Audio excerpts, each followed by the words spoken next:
अस्सलाम वालेकुम। इंडेक्स से आज की बात का आगाज़ कर लेते हैं। तो पिछले 1 से डेढ़ हफ्ते में इंडेक्स ने बहुत ज़बरदस्त झूले भी दिए, जहाँ पे लोगों को एक लो रेट्स पे बाइंग करके ऊपर हाई साइड पे निकलने का मौका ही मिला।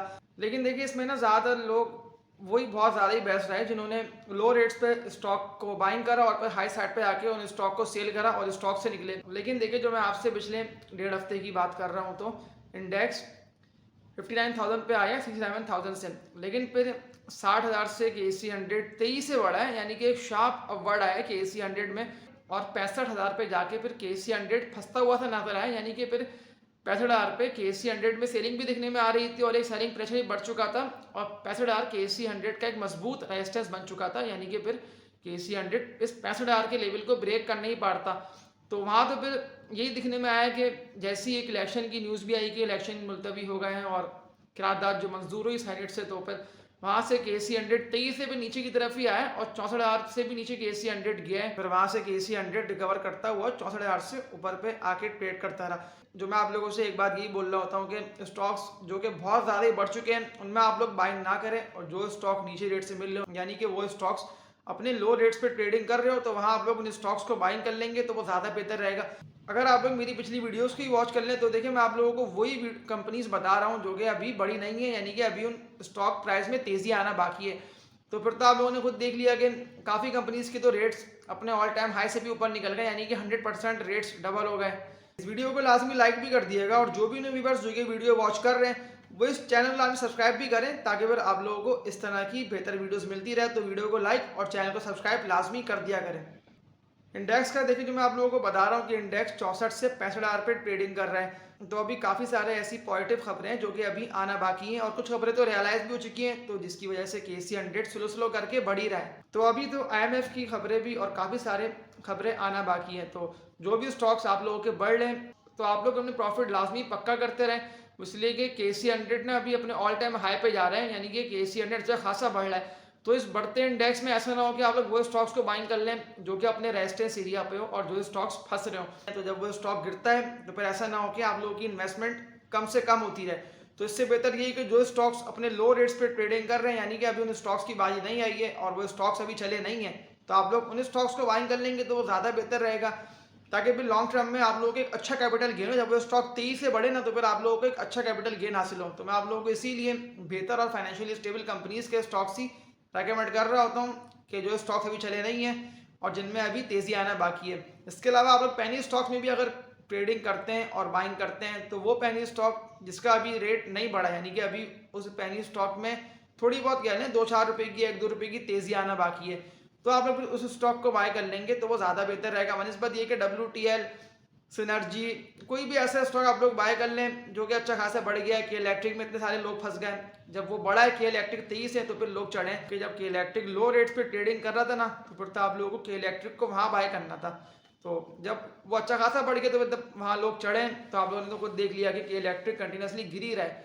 तो इससे बेहतर तो ये है कि फिर बेहतर कंपनीज के स्टॉक्स में इन्वेस्टमेंट कर ली जाए, या फिर टॉप एक्टिव ट्रेडर्स ही कोई भी पेनी स्टॉक है, कोई भी ऐसा स्टॉक हो जो कि बढ़ रहा हो, जिसके प्राइसेस में डेली बेसिस पे चेंजिंग आ रही हो, प्राइस कंटिन्यूसली बढ़ रहा हो, तो फिर टॉप एक्टिव ट्रेडर्स ही उन स्टॉक्स में ट्रेडिंग कर लेंगे तो उन लोगों को एक अच्छा कैपिटल गेन हासिल हो जाएगा। या वरना फिर कोई भी ट्रेडिंग के हवाले से कोई भी ऐसे स्टॉक को बाय करता है ट्रेडिंग के लिए तो फिर वो स्क्रीन को लाजमी देखता रहे डेली बेसिस पे और अपडेट में रहे, और जो भी स्टॉक की अपडेट्स आ रही हैं और जो भी न्यूज़ें आ रही हैं तो फिर वो सारी चीज़ों से अपडेट में रहेगा तो वो ज़्यादा बेहतर है, ताकि फिर उसको पता चलता रहे कि उसका स्टॉक अभी कहाँ पे ट्रेडिंग कर रहा है, उसका स्टॉक कहाँ से बढ़ सकता है।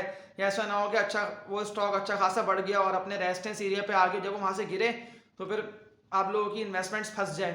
तो फिर टॉप एक्टिव ट्रेडर्स के लिए पेनी स्टॉक्स और कोई भी ऐसा स्टॉक जिस कंपनी की अर्निंग नहीं है वो फिर उसके लिए रिकमेंड है कि फिर उसको पता होगा कि स्टॉक को कहाँ बाय करना है, कहाँ सेल करना है और कहाँ से निकल जाना है, कौन सा रेजिस्टेंस एरिया है, कौन सा इस स्टॉक का बेस्ट बाइंग जोन है।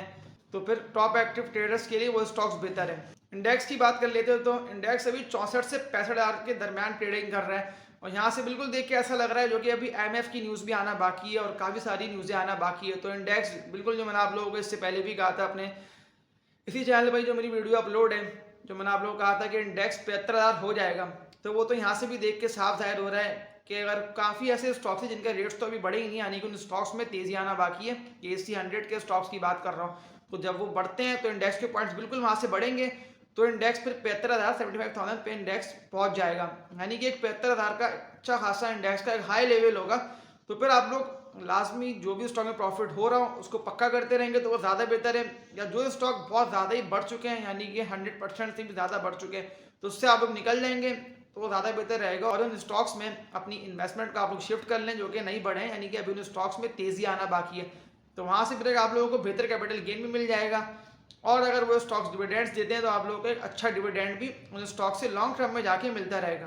तो आज मैं आप लोगों के लिए 3 बहुत ज़्यादा ही मजबूत और हाई ग्रोथ पोटेंशियल स्टॉक्स लाया हूँ। इस तरह से अभी केसी 100 तेईस से बढ़ा है ना, यानी कि केसी 100 तकरीबन 20 से 22,000 पॉइंट्स बढ़ चुका है, लेकिन इन तीनों स्टॉक्स में ही तेज़ी नहीं आई है। अगर अभी यहाँ से कोई भी ऐसी न्यूज़ें आती हैं जो कि इन कंपनीज़ के लिए फ़ायदेमंद होती हैं, तो इन तीनों कंपनीज के स्टॉक्स तेजी से बढ़ सकते हैं, यानी कि एक अच्छा कैपिटल गेन भी आप लोगों को मिलेगा। इन तीनों कंपनीज की अर्निंग, सेल्स, प्रॉफिट सब बेहतर और ज़बरदस्त चल रहे हैं। बस कुछ न्यूज़ें ऐसी नेगेटिव आई भी थी तो जिसकी वजह से ये तीनों स्टॉक्स तेजी से नीचे की तरफ ही आ गए और फिर सपोर्ट लेवल इन तीनों स्टॉक्स का कोई नहीं बन पाया। आप लोगों को इन तीनों स्टॉक्स के टेक्निकल एनालिसिस करके भी देख लेंगे कि इन तीनों स्टॉक्स के रेट्स बहुत ज़्यादा ही लो पर आ चुके थे, तो फिर वहाँ से बाइंग जनरेट नहीं हो पाई। लेकिन स्लो स्लो करके इंडेक्स बढ़ा है तो ये स्टॉक 5-10% या 15% अपने लो से बढ़े। लेकिन अभी एक ज़बरदस्त तेज़ी जिस तरह से इंडेक्स में 22,000 पॉइंट्स की आई है, तो इन तीनों स्टॉक्स में आना बाकी है। कुछ लेवल्स पे इन तीनों स्टॉक्स के रेस्टर्स बने हुए, यानी कि उस रेस्टर्स एरिया से ये तीनों स्टॉक्स नीचे के रेट्स पर ही ट्रेडिंग कर रहे हैं। तो जैसी कोई भी न्यूज़ है जो कि मैंने आप लोगों को बताया कि पॉजिटिव आती है इन तीनों स्टॉक्स के लिए, तो ये फिर तेज़ी से बढ़ेंगे। और ये जो रेजिस्टेंस एरिया इन तीनों स्टॉक्स के बने हुए, ये इनको ब्रेक करके बहुत ज़्यादा इससे ऊपर चले आएंगे, यानी कि एक 100% से भी ऊपर का आप लोगों को प्रॉफिट मिल जाएगा इन तीनों कंपनीज के स्टॉक से। कंपनी की अर्निंग्स और कंपनी की सेल्स बेहतर होती है ना, तो फिर लॉन्ग टर्म में उसका स्टॉक प्राइस लाजमी बढ़ता है। ये तो आप लोगों ने खुद देख ही लिया कि सासगार की बात कर लेते हैं तो वो बहुत ज़्यादा ही 50 से 55 रुपए पे एक लो रेट्स पर ही ट्रेडिंग कर रहा था। और मैंने तो सासगार का आप लोगों को कंटिन्यूसली बताया कि जब वो लो रेट्स पर ट्रेडिंग कर रहा था तो देखिए वहाँ से भी न्यूज़ें आई हैं और उस कंपनी की अर्निंग्स बढ़ी है सासगार की, तो वो कितना तेज़ी से बढ़ा है कि वो 200 रुपये से भी ऊपर निकल गया, यानी कि 200% से भी ऊपर का लोगों को एक अच्छा कैपिटल गेन हासिल हुआ। और जितनी भी लोगों ने कोई सी भी रेट पे सासगार के स्टॉक को बाय करा तो उन्होंने एक ज़बरदस्त कैपिटल गेन भी सासगार के स्टॉक में हासिल करा।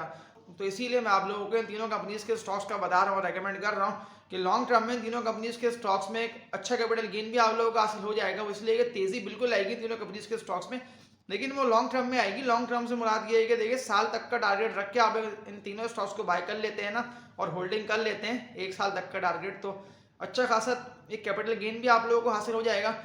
तो फर्स्ट कंपनी की बात कर लेते हैं, तो ये फार्मा सेक्टर में कंपनी आती है जिसका नेम है सिटी फार्मा लिमिटेड, CPHL इसका कोड है। अभी ये स्टॉक प्राइस तकरीबन 24 से 25 रुपए के दरमियान ही सिटी फार्मा का ट्रेडिंग कर रहा है। सिटी फार्मा का जो मजबूत रेजिस्टेंस बना हुआ है ना वो 28 रुपये का, 27 से 28 रुपये का सिटी फार्मा का एक मजबूत रेजिस्टेंस बना हुआ है, यानी कि 28 रुपये के रेजिस्टेंस को सिटी फार्मा के स्टॉक को ब्रेक करना लाजमी है। और अभी तो वैसे भी फार्मा की जो न्यूज़ें चल रही हैं और फार्मा के जो सारी कंपनीज के स्टॉक्स है वो स्लो स्लो करके बढ़ ही रहे हैं, तो ये वो स्टॉक है जो कि भी बहुत ज़्यादा ही लो रेट्स पर ही ट्रेडिंग कर रहे हैं। कहाँ 2021 का सिटी फार्मा का रेट 52-53 रुपये पे होता था, फिर वहाँ से निकला है तो 23 से कोई भी सपोर्ट लेवल बन नहीं पाया, फिर नीचे की तरफ ही आता रहा। वो इसलिए कि इंटरेस्ट रेट भी इतना ज़्यादा तेज़ी से बढ़ा, लेकिन डॉलर का रेट जिस तरह से बढ़ा है और ये कंपनी अपना रॉ मटेरियल जो कि बाहर से इम्पोर्ट करती है, तो डॉलर के रेट इतना ज़्यादा बढ़ जाने की वजह से इस कंपनी की अर्निंग्स कम हो गई थी, सेल्स कम हो गई थी, प्रॉफिट मार्जिन में बहुत ज़्यादा कमी आ गई थी सिटी फार्मा के स्टॉक में। टोटल फार्मा सेक्टर की जो कि सारी कंपनीज के स्टॉक्स थे उनकी अर्निंग्स कम हुई थी, तो इसीलिए फार्मा सेक्टर पे नज़रों में नहीं आया। फिर वो बहुत ज़्यादा तेज़ी से लो रेट्स पर ही सारे फार्मा के स्टॉक प्राइस आ चुके थे, वहाँ तो आप लोगों के लिए बहुत ज़्यादा अच्छा बाइंग का मौका था। लेकिन ये वो वाहिद स्टॉक है जो कि अभी अच्छा खासा लो पे मिल रहा है, तो यानी कि अभी 24 से 25 रुपये के रेट पे ये ट्रेडिंग कर रहे हैं, तो एक अच्छी इन्वेस्टमेंट आप लोगों की लॉन्ग टर्म में हो जाएगी। बस कि जैसे ही अपने 28 रुपये के रेजिस्टेंस को सिटी फार्मा ब्रेक करता है तो फिर ये आप लोगों को एक अच्छा कैपिटल गेन भी दे आएगा, क्योंकि अभी फार्मा के सारे स्टॉक्स बढ़ ही रहे, तो ये स्टॉक भी तेज़ी से बढ़ सकते हैं। और काफ़ी महीनों से सिटी फार्मा का स्टॉक जो कि 20, 22, 25 रुपये, 28 रुपये, यानी कि एक 20 से लेकर 30 रुपये के रेट के अंदर ही अंदर सिटी फार्मा का स्टॉक ट्रेडिंग कर रहा है। तो ये स्टॉक बिल्कुल बाइंग के लिए भी अच्छा है, लॉन्ग टर्म के लिए भी अच्छी इन्वेस्टमेंट आप लोगों की हो सकती है। और ये वही वाहिद और ग्रोथ ओरिएंटेड कंपनी है जिसमें आप लोगों को एक ज़बरदस्त कैपिटल गेन हासिल भी हो जाएगा। इसके अलावा कंपनी अगर डिविडेंड भी देती है बढ़ते हुए तो वो भी आप लोगों को मिलते रहेंगे, तो एक अच्छी आप लोगों की long term investment city pharma के स्टॉक में हो जाएगी। सेकंड कंपनी की बात कर लेते हैं, तो ये टेक्सटाइल सेक्टर में कंपनी आती है जिसका नेम है Gul Ahmed textile mills limited, GATM इसका कोड है। अभी जो है ना गुल अहमद का स्टॉक प्राइस तकरीबन 22.5 से लेकर 23 रुपये के दरमियान ही ट्रेडिंग कर रहा है। इसका जो रेजिस्टेंस बना हुआ है ना गुल अहमद का, वो 27 से 28 रुपये का एक मजबूत रेजिस्टेंस बना हुआ है। यानी कि अगर ये 28 रुपये के रेटों पे आके गुल अहमद का स्टॉक प्राइस ट्रेडिंग करता है तो ये फिर यहाँ से 23 से बढ़ सकता है। लेकिन जो इसकी गिरने की जो वजह आती है ना, वो डॉलर का रेट जिस तरह से इतना रहा 23 से बढ़ा है। इसके अलावा इंटरेस्ट रेट ने इस कंपनी की अर्निंग्स को भी कम कर दिया था, और जिस तरह से गवर्नमेंट ने गैस के प्राइस बढ़ाए, तो बहुत सारी ऐसी नेगेटिव न्यूज़ें थी जिसकी वजह से गुल अहमद टेक्सटाइल मिल्स का स्टॉक प्राइस 23 से नीचे की तरफ ही आता रहा। इसके अलावा टेक्सटाइल सेक्टर के जो सारी कंपनीज थे उन सब के स्टॉक प्राइस 23 से नीचे आए, लेकिन काफ़ी सारे स्टॉक्स ने तो अपने स्टॉक प्राइस को वहाँ से बढ़ा भी लिया और 23 से बढ़ भी गए और रिकवर भी कर लिए। लेकिन गुल अहमद का जो स्टॉक प्राइस था वो अभी 22.5 से लेकर 23 रुपये 25 रुपये अभी इन रेटों के दरमियान ही ट्रेडिंग कर रहा है। जबकि इसका जो सेकंड जो बनता है ना मजबूत सपोर्ट लेवल, देखें एक तो इसका बना हुआ है 20 रुपये का, 20 से लेकर 22 रुपये का मजबूत सपोर्ट लेवल गुल अहमद टेक्सटाइल मिल्स का। लेकिन इसके बाद जो इसका बनता है ना वो एक 16 से 18 रुपये का बनता है मजबूत सपोर्ट लेवल, यानी कि 18 रुपये तक भी आप लोगों को ये मिल जाता है।